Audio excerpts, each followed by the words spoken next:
Titanic படத்தோட hero சொன்ன இடம் ராமக்கல் மேடு. உலகத்திலேயே இந்த பூமியிலேயே மிகவும் சொர்க்கமான ஒரு இடம்னு சொன்னா நான் ராமக்கல் மேடை தான் சொல்லுவேன் அப்படின்னு அவர் பதிவு பண்ணாரு. அந்த இடம் இந்த கோம்பை பகுதியில் மேற்கு தொடர்ச்சி மலையில் அடிவாரத்தில் நம்ம நின்றுட்டு இருக்கோம். அது உச்சியில் தான் அந்த ராமக்கல் மேடு அப்படிங்கிற பகுதி இருக்கு. நம்ம அங்கேயும் பார்க்க போறோம்.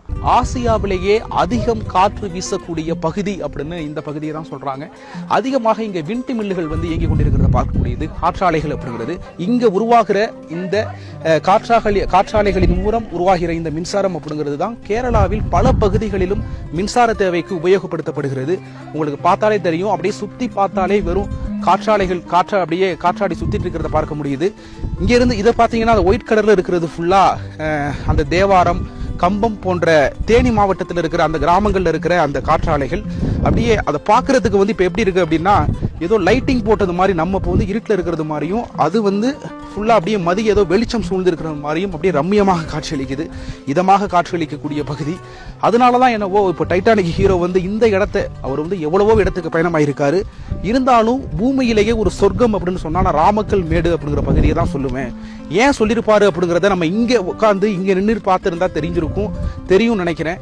அப்படியே சுத்திலும் பார்த்தீங்க அப்படின்னா அந்த பச்சை பசேல்னு காட்சியளிக்கக்கூடிய மலைத்தொடர்கள், இதமாக வரக்கூடிய அந்த ஒரு காற்று வேற லெவலுக்கு அப்படியே மனசை வந்து அப்படியே ஒரு மயக்கும் நிலையிலேயே வச்சிருக்கு.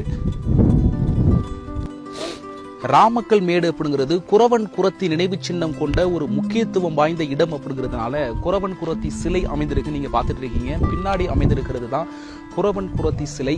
இந்த பகுதி முக்கியமாக ராமக்கல் மேடு அப்படிங்கிற பகுதியில இந்த குறவன் குரத்தி இரண்டு பேரும் தான் ஹீரோ ஹீரோயினியாக கருதப்படுகின்றனர்.